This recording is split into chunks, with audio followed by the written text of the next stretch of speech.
नूप की उम्र 17 साल थी।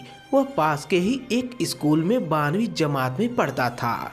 एक दिन जब वह स्कूल से घर आया तो देखा कि उसकी मम्मी के साथ एक खूबसूरत औरत बैठी थी।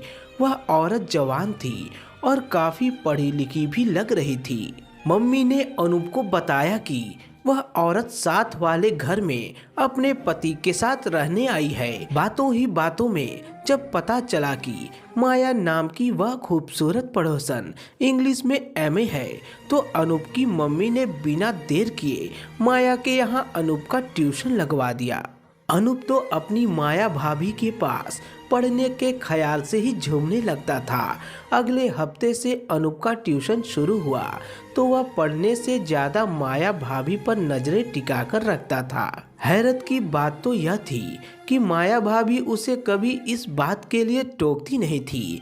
वे कभी कॉपी पकड़ाने के बहाने उसके हाथ को छूती थी तो कभी उसे अपने करीब बिठाती थी। शुक्रवार का दिन था। अनूप रोज की तरह माया भाभी के पास पढ़ने गया, पर भाभी तो कुछ बीमार दिख रही थी। उन्होंने अनूप को बेडरूम में आकर पढ़ने के लिए कहा। जब अनूप बेड पर बैठा पढ़ रहा था तो उसका ध्यान अपनी पढ़ाई पर कम और माया भाभी पर ज्यादा था। माया भाभी अचानक कराही तो अनूप को लगा कि उनकी तबीयत बिगड़ रही है। वह उन्हें पानी पिलाने लगा तो उन्होंने गिलास उसके हाथ से लेकर पानी अपनी गर्दन पर उड़ेल लिया। उन्होंने अनूप को पानी पोंछने के लिए कहा तो अनूप उनकी बात मान वैसा ही करने लगा, पर माया भाभी की मनसा कुछ और ही थी। उन्होंने अनूप को अपनी तरफ खींचा और उसे चूम लिया। पहले अनूप थोड़ा सकपकाया, मगर खुद को दूर करने के बजाय उसने माया भाभी के वश में रहना ज्यादा अच्छा समझा। इसके बाद तो वे दोनों उसी बेड पर प्यार का ट्यूशन पढ़ने लगे। माया भाभी और अनूप के इन नाजायज संबंधों का सिलसिला तकरीबन 2-3 हफ्तों तक चला। न किसी को शक हुआ, न उन्होंने किसी की परवाह की। लेकिन एक दिन जब माया भाभी के पति दिनेश ऑफिस से बिना बताए जल्दी घर लौटे और उन्होंने डोरबेल बजाने से बेहतर अपने पास रखी चाबी से दरवाजा खोला तो चौंक गए। अनूप और अपनी पत्नी माया को बिस्तर पर देख दिनेश हैरान रह गए। उन्होंने दोनों को खूब गालियां दी। अनूप किसी तरह अपने कपड़े उठाकर वहां से भागा। वह घर पहुंचा और अपने कमरे का दरवाजा बंद करके वहीं बैठा रहा। कुछ देर बाद जब मम्मी पापा आए तो उन्होंने जबरदस्ती अनूप को कमरे से निकाला और खरी खोटी सुनाई। पापा ने तो उसे कई चांटे भी जड़ दिए।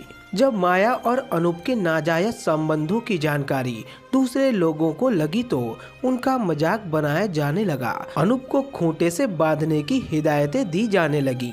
माया का तो घर से बाहर निकलना ही बंद हो गया। स्कूल में भी अनूप को कोई छिछोरा कहता तो कोई बेशर्म। इन तानों से अनूप की जिंदगी नरक बन गई थी। एक दिन अनूप माया भाभी के घर जा पहुंचा। माया ने दरवाजा खोला तो अनूप ने उनके मुंह पर थप्पड़ जड़ दिया और जेब से ब्लेड निकालकर उनकी गर्दन पर चलाने की कोशिश की। जब माया चिल्लाई तो आस पड़ोस के कुछ लोगों ने अनूप को रोका और उसकी मां को वहां बुलाया। माया तो बच गई, पर अनूप को उसकी जान लेने की कोशिश के जुर्म में बाल सुधार गृह भेज दिया गया। इसी तरह अगस्त 2015 की बात है।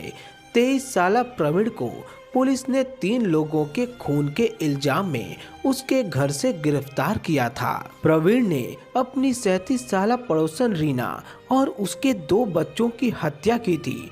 हत्या की वजह भी यही थी कि रीना इन्हीं बातों से तिलमिलाए प्रवीण को पिछले 1 साल से जिस्मानी संबंध बनाने के लिए मजबूर कर रही थी, पर अब प्रवीण इस रिश्ते को खत्म करना चाहता था।